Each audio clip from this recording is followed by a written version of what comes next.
Eneo jingine ambalo tumefanya vizuri ni eneo la tehama. Sasa hivi katika mageuzi tumetakiwa lazima tuimarishe tehama katika elimu. Tumefanikiwa sana kutoa mafunzo ya kompyuta na kompyuta zenyewe.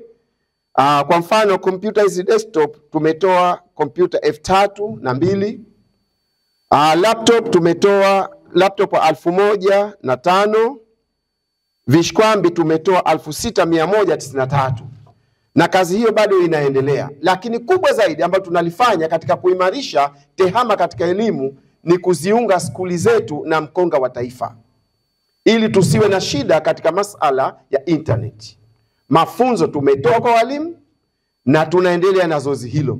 Mkiona huko watu wako busy katika maeneo, tunafanya zoezi hili la kufanya connectivity, kuziunga skuli zetu na mkonga wa taifa, ili tuhakikishe kwamba kila skuli inapata access ya internet ya uhakika. Na tumejaribu sana kuona kwamba mfumo huo unakwenda kusaidia kwenye elimu. Kwa hivyo tumeweka vitabu vya kutosha, tumeweka vifaa vya kutosha kwa maslahi ya mtoto kuweza kujifunza. Nadhani mnakumbuka huko tumejenga school hubs, zipo. Ni katika maeneo tunayoyatolea kipaumbele katika zoezi hili.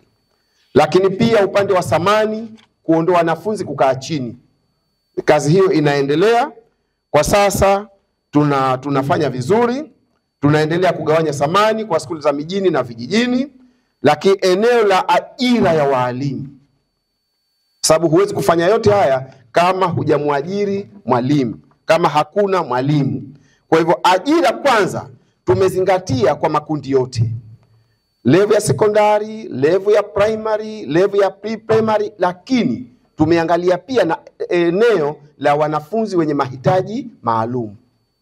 Kwa hivyo, lakini pia na humo ndani tumeweka supporting staff kadhaa ili kumfanya mwalimu afundishe kwa ufanisi na utulivu. Kwa mfano, tunaongeza walimu wa lab technicians, tunaongeza librarians na kadhalika na kadhalika. Haya yote ni katika mafanikio makubwa katika awamu yetu hii ya 8.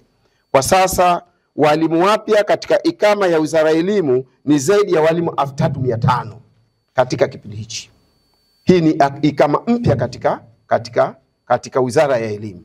Na bado nadhani huko mitaani mnasikia sasa hivi ndumbo. Mamlaka husika inaendelea kupiga simu huko. Kwa hivyo ndani ya mwezi Julai tuna matarajio tutapata walimu wapya. Zoezi la ajira linaendelea. Hii yote ni kutokana na maelekezo ya Dr. Hussein. Na kubwa hapa ni kwamba walimu hawa tuhakikishe tumewachawanya katika maeneo ya mjini na vijijini, sambamba na visiwa vidogo vidogo. Na bado katuelekeza Mheshimiwa Rais, walimu pia wasitembee masafa makubwa.